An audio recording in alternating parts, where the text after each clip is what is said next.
بسم اللہ الرحمن الرحیم۔ استعانت بغیر عبودیت کے حاصل نہیں ہو سکتی۔ خطبہ جمعہ سیدنا حضرت مرزا بشیر الدین محمود احمد خلیفۃ المسیح الثانی المصلح موعود رضی اللہ تعالیٰ عنہ، فرمودہ 14 اگست سن 1936 بمقام دھرمسالہ۔ قسط سوم۔ یہ ترتیب کہ خدا تعالیٰ نے پہلے عبودیت اور اس کے بعد استعانت کو رکھا ہے بالکل درست ہے، اور جو لوگ اس ترتیب کو بدلنا چاہتے ہیں وہ اس نقطے کو سمجھے ہی نہیں کہ اللہ تعالیٰ پہلے اپنے بندے کی کامل بے چارگی ظاہر کرتا ہے اور بعد میں اس کی مدد کر کے دنیا کو دکھا دیتا ہے کہ میں کس طرح اپنے بندوں کی مدد کرتا ہوں۔ حضرت خلیفہ اول فرمایا کرتے تھے کہ اللہ تعالیٰ کا میرے ساتھ یہ ایک خاص سلوک ہے کہ مجھے رات کا فاقہ کبھی نہیں ہوتا۔ ایک دوست سناتے تھے کہ ایک دفعہ کا ذکر ہے کہ حضور رات کے وقت بٹالہ پہنچے اور آپ کے پاس کھانے کے لیے اس وقت کچھ نہ تھا۔ آپ قادیان سے محبت کی وجہ سے رات کو ہی قادیان کی طرف چل دیے۔ وہ دوست کہتے ہیں کہ میں آپ کے ساتھ تھا اور میں نے دل میں کہا کہ آج میں حضرت کی اس بات کا امتحان اچھی طرح سے لے سکتا ہوں کہ آیا آپ پر کسی رات کو فاقہ آتا ہے یا نہیں، کیونکہ آج آپ نے اب تک کچھ نہیں کھایا اور اب 4 بج چکے ہیں۔ گھر جا کر بھی ان کو کھانا ملنے کی امید نہیں، لیکن خدا تعالیٰ کی قدرت ہے کہ جب ہم وڈالہ کے قریب پہنچے تو ایک شخص ہماری طرف دوڑتا ہوا آیا۔ اس کے ہاتھوں میں برتن تھے اور اس کے پیچھے کچھ ساتھی تھے، ان کو آواز دیتا چلا آ رہا تھا۔ جب وہ ہم تک پہنچ گیا تو اس نے ہمارے سامنے کھانا رکھ دیا اور چارپائی بچھوا دی۔ جب ہم کھانا کھا چکے تو حضرت خلیفہ اول نے اس دوست سے پوچھا کہ آپ کو کس طرح پتا تھا کہ آج ہم نے یہاں سے گزرنا ہے؟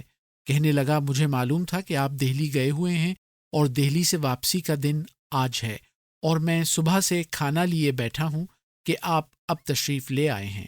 نیز میری والدہ سخت بیمار تھیں، میں نے سوچا کہ میں حضور کو وہ مریضہ بھی دکھا دوں گا۔ چنانچہ حضور نے مریضہ کو دیکھ لیا اور قادیان تشریف لے گئے، اور آپ کی یہ بات کہ مجھے رات کا فاقہ کبھی نہیں ہوتا پوری ہو گئی۔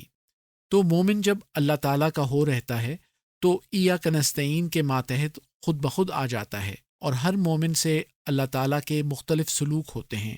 ایک ہی رنگ کا سلوک ہر ایک سے نہیں ہوتا۔ حضرت مسیح موعود علیہ السلام فرمایا کرتے تھے کہ ایک دفعہ میں امرتسر سے یکے پر سوار ہو کر روانہ ہوا۔ ایک بہت موٹا تازہ ہندو بھی میرے ساتھ ہی یکے پر سوار ہوا۔ وہ مجھ سے پہلے یکے کے اندر بیٹھ گیا اور اپنے آرام کی خاطر اپنی ٹانگوں کو اچھی طرح پھیلا لیا، حتیٰ کہ اگلی سیٹ جہاں میں نے بیٹھنا تھا وہ بھی بند کر دی۔ چنانچہ میں تھوڑی سی جگہ میں ہی بیٹھ رہا۔ ان دنوں دھوپ بہت سخت پڑتی تھی کہ انسان کے ہوش باختہ ہو جاتے تھے۔ مجھے دھوپ سے بچانے کے لیے اللہ تعالیٰ نے ایک بدلی بھیجی جو ہمارے یکے کے ساتھ ساتھ سایہ کرتی ہوئی بٹالہ تک آئی۔ یہ نظارہ دیکھ کر وہ ہندو کہنے لگا، آپ تو خدا تعالیٰ کے بڑے بزرگ معلوم ہوتے ہیں۔ اسی طرح حضور نے ایک دفعہ کا واقعہ بیان فرمایا کہ میں اپنے چند دوستوں کے ساتھ ایک مکان میں سو رہا تھا کہ مجھے القاء ہوا کہ کوئی مصیبت آنے والی ہے، اس مکان سے جلد نکل چلو، اور دل میں ایسا ڈالا گیا کہ جب تک میں اس مکان کے اندر ہوں وہ مصیبت نازل ہونے سے رکی رہے گی۔ چنانچہ میں نے مناسب سمجھا کہ اپنے سب دوستوں کو پہلے مکان سے باہر نکال لوں۔ چنانچہ جب وہ باہر چلے گئے اور میں بھی باہر جانے لگا تو ابھی میرا ایک قدم باہر اور ایک دروازے کے اندر کی طرف تھا کہ اس مکان کی چھت گر پڑی۔ لیکن اپنی قدرت سے خدا تعالیٰ نے ہم سب کو اس بلائے ناگہانی سے محفوظ رکھا۔ پس اللہ تعالیٰ اپنے بندوں سے ایسے سلوک کرتا ہے کہ انسان حیران رہ جاتا ہے، مگر عبودیت شرط ہے، اور ایسے انسان کا انجام ضرور بخیر ہوگا۔ بظاہر وہ دنیا کی ظاہر بین نظروں میں ذلیل ہوتا نظر آ رہا ہوگا، لیکن انجام کار اس کو عزت حاصل ہوگی۔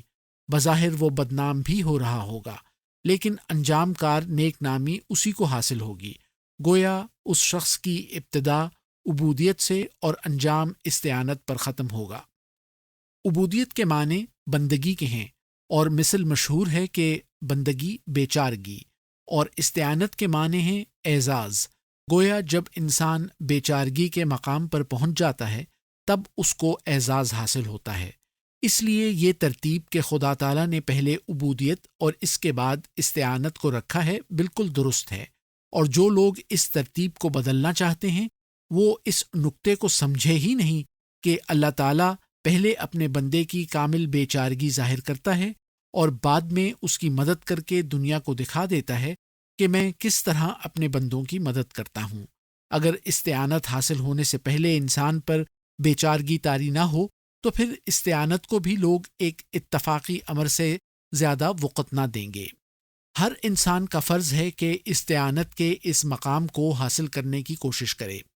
دنیا ہمیں کیا دے سکتی ہے اور کیا ہم سے چھین سکتی ہے؟ دنیا ہم کو کچھ نہیں دے سکتی کیونکہ اس کے پاس دینے کو ہے ہی کیا، اور دنیا ہم سے کچھ لے بھی نہیں سکتی کیونکہ ہم پہلے ہی خدا تعالیٰ کے لیے سب کچھ چھوڑ بیٹھے ہیں، تو ہم سے کسی چیز کا چھیننا کیا مانے؟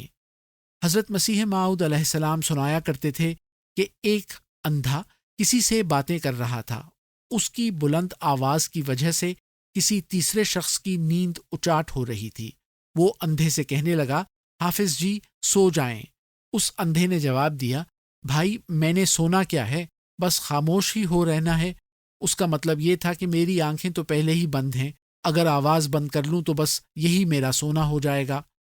یہی حالت کامل مومن کی ہوتی ہے کہ وہ پہلے تو خدا تعالیٰ کے راستے میں سب کچھ قربان کر کے بیٹھا ہوتا ہے، تو دنیا اس سے کیا چھینے گی؟ کچھ بھی نہیں۔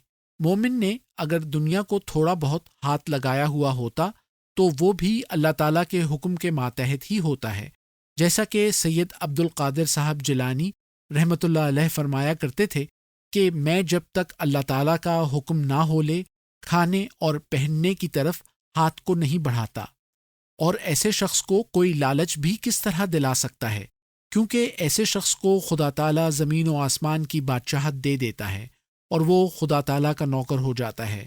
تو کیا 1000 روپے کے مالک کو کوئی 4 آنے یا 8 آنے کا لالچ دے سکتا ہے؟ یا 1 کروڑ پتی کو کوئی 10 روپے کی طمع دلا سکتا ہے؟ ہرگز نہیں۔ اور اگر کوئی اسے لالچ دلانے کی کوشش کرے گا تو وہ احمق ہی ہوگا۔ جس شخص کو خدا مل گیا تو گویا اس کو زمین و آسمان کے خزانوں کا مالک مل گیا، اور اس طرح اس شخص کے ہاتھ میں یہ سب خزانے بھی آ گئے، اور پھر ایسا انسان لالچ کے قریب بھی نہیں پھٹک سکتا۔ اس کی ایک بین مثال یہ ہے کہ حضرت صلی اللہ علیہ وسلم کی تبلیغ سے جب کفار مکہ تنگ آ گئے تو وہ حضور کے پاس آئے اور کہنے لگے کہ آپ اپنی اس تبلیغ کو بند کر دیں، اور اس کے بدلے میں اگر آپ شادی کرنا چاہیں تو ہم اپنے میں سے خوبصورت عورتوں سے کروا سکتے ہیں۔ اگر آپ مال کے خواہش مند ہیں تو ہم سب لوگ ہزاروں روپے آپ کو جمع کر کے لا دیتے ہیں، اور اگر آپ دنیاوی عزت کے طالب ہیں تو ہم آپ کو اپنا سردار تسلیم کرنے کو تیار ہیں، لیکن برائے خدا اس تبلیغ کو بند کر دیں۔ حضور کیونکہ دنیا کو ہیچ اور ذلیل چیز سمجھتے تھے، اس لیے ان کو جواب دیا کہ یہ چیزیں تو کیا، اگر تم سورج کو میرے دائیں ہاتھ پر اور چاند کو میرے بائیں ہاتھ پر لا کر رکھ دو تو میں ہرگز اس فرض کو ترک نہیں کر سکتا جو مجھ پر خدا تعالیٰ کی طرف سے عائد کیا گیا ہے۔ سیرت ابن ہشام جلد 1 صفحہ 258، مطبوعہ مصر سن 1936۔ پس جس کا خدا ہو گیا اس کا سب کچھ ہو گیا۔ اب جبکہ دنیا کا سب کچھ ہی اس کا ہے تو اس کی مملوکہ چیزوں کی اس کو لالچ دلانے کے کیا معنی؟ بھلا کیا کوئی شخص کسی کو اپنے ہی مال میں سے کچھ روپیہ نکال کر اس کو لالچ دلا سکتا ہے؟ ہرگز نہیں۔ اور جس شخص کو خدا تعالیٰ زمین و آسمان کی بادشاہت دے چکا ہو، ایسے شخص کو اگر کوئی یہ کہے کہ ہم تم کو فلاں دنیاوی عہدہ دے دیتے ہیں تو کیا وہ اس بات پر خوشیاں منانے لگے گا؟ قطعاً نہیں۔ اور جبکہ دنیا کے بادشاہ بھی اتنی قدرت کے مالک ہیں کہ ان کے سپاہیوں کی طرف اگر کوئی شخص بری نظر سے دیکھے تو اس کو تباہ و برباد کر دیتے ہیں، تو کیا تم خیال کرتے ہو کہ خدا تعالیٰ کے سپاہیوں کو نقصان دینے کا ارادہ رکھنے والا اللہ تعالیٰ کے غضب سے محفوظ رہ سکتا ہے؟ باقی آئندہ۔